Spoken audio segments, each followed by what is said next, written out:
Salut tout le monde, bienvenue chez Doro Poetic Color, j'espère que vous allez bien. Chose promise, chose due, vous avez été nombreux à vouloir le tuto pastel et néocolor sur le Vitro, et bien voilà, nous allons découvrir tout ça ensemble. Et nous allons commencer avec les pastels tendres. Donc moi je possède les pastels tendres de Faber-Castell. J'ai la boîte de 24, mais vous pouvez réaliser ce tuto avec n'importe quel pastel, il n'y a pas de souci. Donc là, je vais faire mon choix de couleurs, donc le violet, le bleu, le jaune et le vert.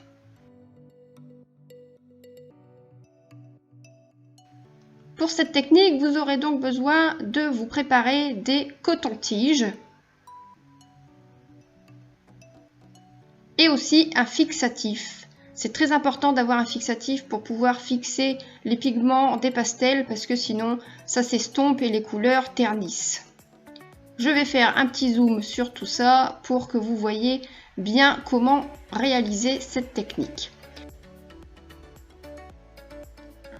Un conseil aussi très important, c'est de protéger son coloriage. Donc soit avec une feuille, soit avec un mouchoir. Moi j'ai pris une feuille Bristol assez épaisse. Parce qu'on va venir chercher le pigment directement sur le bâtonnet et du coup ça va faire tomber des pigments sur le coloriage. Et vous allez vouloir l'essuyer ou quoi que ce soit, ça va frotter, enfin bref, ça va abîmer tout le coloriage. Donc surtout n'oubliez pas de mettre une protection. Alors, pour réaliser cette technique, vous allez venir prendre le pigment directement sur le bâtonnet avec votre coton-tige et après vous allez mettre le pigment sur les coins externes de votre motif. Vous allez appuyer fortement pour que la couleur ressorte bien. Et il faut surtout que les coins externes soient bien remplis pour qu'il n'y ait pas de blanc. Et ensuite, vous revenez sur le centre avec les petits pigments qui sont déposés sur votre feuille, tout doucement, tout légèrement, pour obtenir un effet lumineux au centre du motif.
Posez votre pastel, vos nuances partout, et bien nous allons mettre le fixatif. Je vous conseille de le mettre dehors parce que ça sent très fort. Moi je vais le mettre à l'intérieur pour vous montrer à la vidéo comment le placer. Et vous allez attendre que ce soit bien sec pour venir recolorier dessus, parce qu'il faut savoir que vous pouvez venir recolorier au crayon de couleur, feutre, Posca, tout ça, sur le fixatif ça ne pose aucun problème et au moins vous n'allez pas déplacer tous les pigments de votre pastel. J'ai attendu 20 minutes, une demi-heure pour que le papier soit bien sec. Donc là, vous pouvez constater que les pigments ne se déplacent plus du tout. Et je vais pouvoir revenir accentuer les effets l'effet sombre dans les coins externes de mon motif au crayon de couleur. Donc j'ai choisi, là c'est au marque au noir, j'ai choisi des couleurs qui ressemblent le plus possible aux nuances pastel que j'ai déjà posées sur mon coloriage.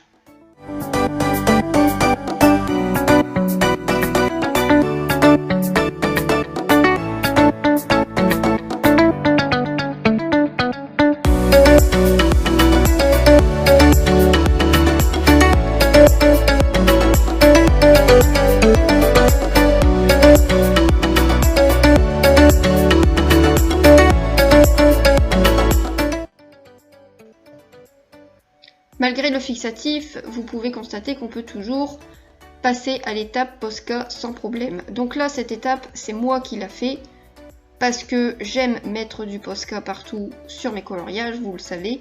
Mais vous n'êtes pas obligé de le faire si vous avez réussi et si votre effet lumineux vous convient simplement avec votre crayon de couleur et vos pastels, vous pouvez le laisser tel quel. C'est à vous de décider si vous voulez réaliser cette étape ou non.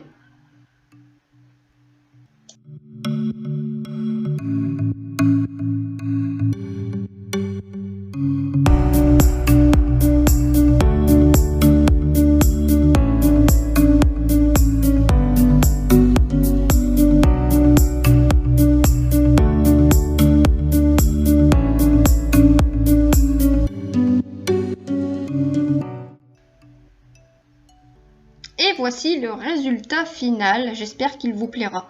Donc j'ai colorié les personnages au marqueur au noir et j'ai fait exactement la même technique qu'au pastel.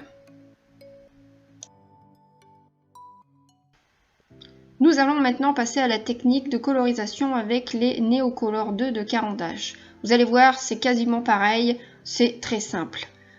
Voici les pinceaux que je vais utiliser pour ce tuto. Et je voulais aussi vous dire qu'il y avait la possibilité de tailler les Neocolor. Par contre, il faut un taille-crayon avec une sortie beaucoup plus large que d'habitude, parce que les crayons sont quand même plus larges que des crayons de couleur normaux. Je les ai taillés parce que j'ai besoin d'avoir une pointe fine, il faut que ce soit précis puisque je vais juste colorier les coins de mes motifs. Donc là, vous voyez, c'est la même technique. Je vais colorier les coins de mes motifs et je vais colorier délicatement pour ne pas avoir trop de pigments parce que il faut savoir que les crayons Neocolor ont une pigmentation très intense. Donc du coup, quand on va les diluer, la couleur va énormément ressortir.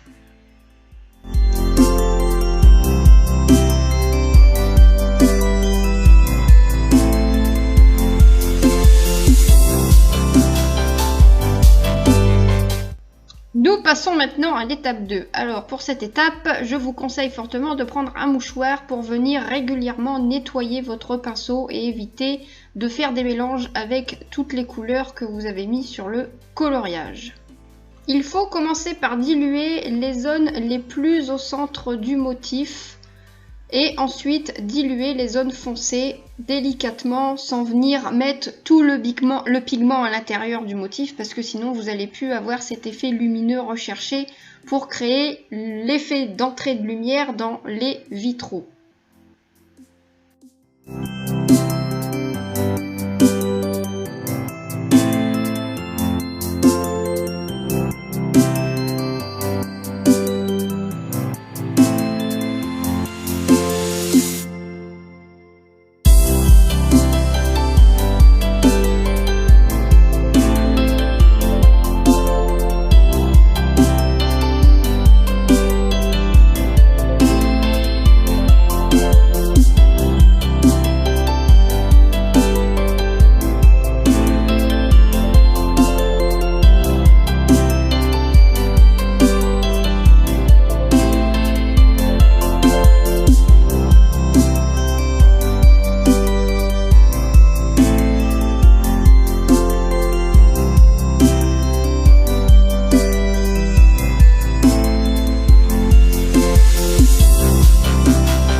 La vidéo touche à sa fin, je n'ai pas eu le temps de terminer ce coloriage pour le tuto, mais en grande partie, c'est toujours la même technique. Ce genre d'illustration peut être colorié entièrement au Neocolor 2.